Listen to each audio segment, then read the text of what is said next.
لیکن گزشتہ عرصے سے پورے ملک کے اندر سیاسی بحران در بحران بڑھتا جا رہا ہے اور اس کا انجام بہت اچھا نظر نہیں آ رہا۔ جہاں تک سپریم کورٹ کے لارجر بینچ کا فیصلہ ہے، ہم اس کا بھی خیر مقدم کرتے ہیں۔ اسی طرح الیکشن کمیشن آف پاکستان نے صوبے کے جو ارکان منعرف ہوئے پی ٹی آئی کے، ان کے متعلق فیصلے کا بھی خیر مقدم کرتے ہیں۔ میں سمجھتا ہوں کہ اس ساری صورتحال کے ذمہ دار یہ حکمران سیاسی جماعتیں ہیں کہ جنہیں جمہوریت سے، آئین سے، پارلیمانی روایت سے کوئی تعلق نہیں ہے۔ اسی لیے آج پورے ملک میں گریٹ ڈبل گیم ہو رہی ہے۔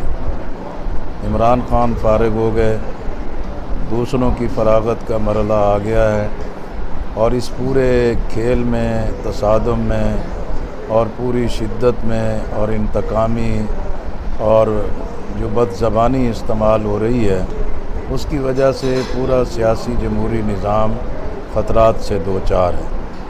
جماعت اسلامی کا موقف ہے کہ قومی ڈائلاگ ہونا چاہیے، قومی قیادت کو ہوش کے ناخن لینے چاہیے، قومی ترجیحات پر اتفاق کرنا چاہیے، انتخابی اصلاحات ہونی چاہیے، اور بلا تاخیر اب پاکستان کو نئے انتخابات کی طرف جانا چاہیے۔ اگر یہ ضد، ہٹ درمی اور تصادم برقرار رہا تو پھر خدشہ ہے اور خوفناک صورتحال پیدا ہو سکتی ہے کہ جس میں کسی کے ہاتھ میں بھی کچھ نہ رہے۔ جماعت اسلامی نے قوم کے سامنے اپنا واضح موقف پیش کیا تھا کہ یہ دونوں متحارب گروہ ایک ہی طرز کے لوگ ہیں، ایک ہی نوعیت کے لوگ ہیں، ان کی سیاست میں کوئی بنیادی فرق نہیں ہے۔ ہم عوام سے اپیل کرتے ہیں کہ جماعت اسلامی کا ساتھ دیں۔